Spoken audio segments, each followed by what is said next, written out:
Okay, and you know, again, when we come back to this whole issue of healthcare, we come back to this whole idea of this public option. You know, the thing I thought was very interesting, Yvette Clarke, who's a congressman in Brooklyn, probably progressive supposedly, she was talking about this whole idea of healthcare.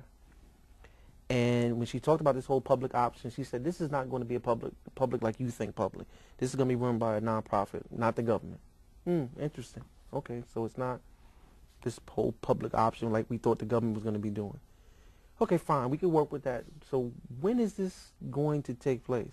Oh, well, this is not even going to start till 4 years down the road after, you know, the presidential elections.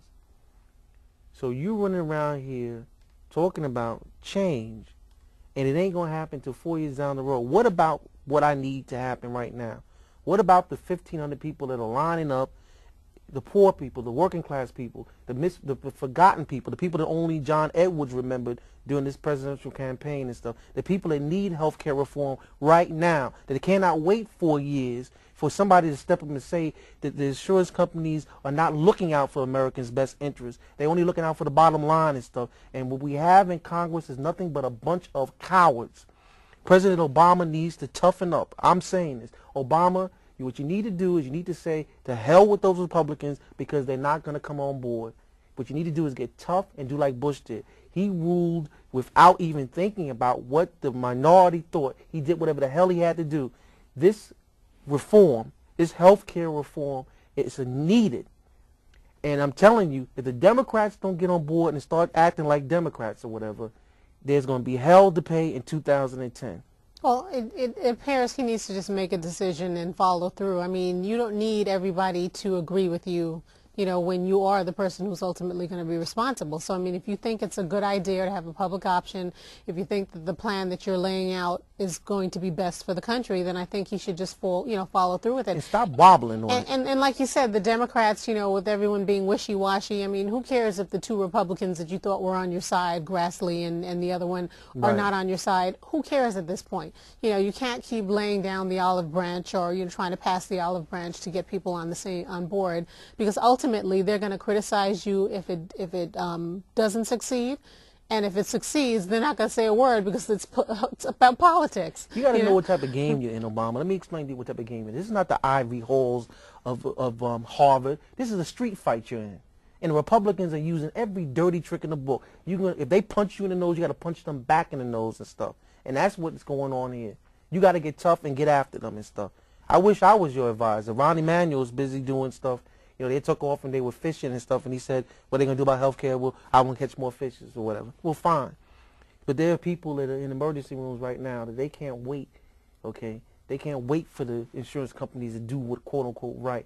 This country kills me because we seem to romanticize this whole idea that insurance companies are doing what's best for everybody. Now, there are some good insurance companies, don't get me wrong. There are some that are excellent insurance companies. But the majority of them are about what? These are businesses. Okay, so do people remember the horror stories that we used to see where people got denied care or whatever? You know, did they remember that? You know, they don't remember any of these things. Well, capitalism is going to prevail in business because of the shareholders that they have to answer to, because of the fact that you want your business to look good no matter what level of the business scale that you're on. So you're going to run into that situation all the time. And everyone is looking out for that profit margin first. If you have the president who is looking in a different area, he's looking in terms of the good of the people and what's right and what's moral and all of that, then you just got to make the decision and follow through with it. And I'm sure the people who are making, you know, really, really large bonuses can still live on half of what they're living. They won't be happy, but they'll still be able to succeed in what what they've been doing before. Obama has to realize that the majority of these people, yes, they're still American citizens, but guess what? They didn't vote for you. I voted for you, okay? And all these other people voted for you, and we have promises and miles to go before you keep them, right? No, they need to be addressed right now. The working poor cannot wait. I thought it was shameful that we have to look for a nonprofit organization and stuff to be supplying medical care by doctors that are volunteering their care, and they go into the Los Angeles Forum to do that. 1,500 people waiting in lines for hours to get health care in America is shameful. And it does not require 4 years to figure it out. It requires somebody with a stiff backbone that'll say, I'm not taking this anymore. Yeah, again, I think really we need to be concentrating on not just what the health plan is supposed to entail, but also what's wrong with the existing situation. I mean, I think a lot of people who are fighting this have no idea how bad the situation is.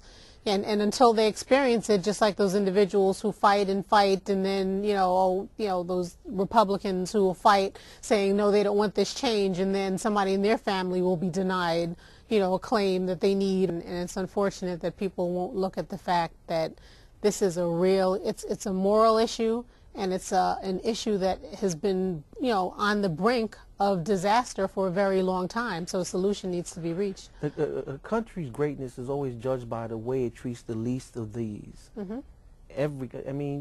We can make fun of Sweden. Wow, they don't have the biggest army. They don't have the all of these fancy things we got in America, but they damn sure take care of their people. Okay? You can make fun of Canada, but they damn sure take care of their people. Okay? What is America going to do? What are we prepared to do? And this is another thing. Where are all you people that voted for Obama? We got all these people hijacking these meetings. Where is Obama's people? Where's all these young people?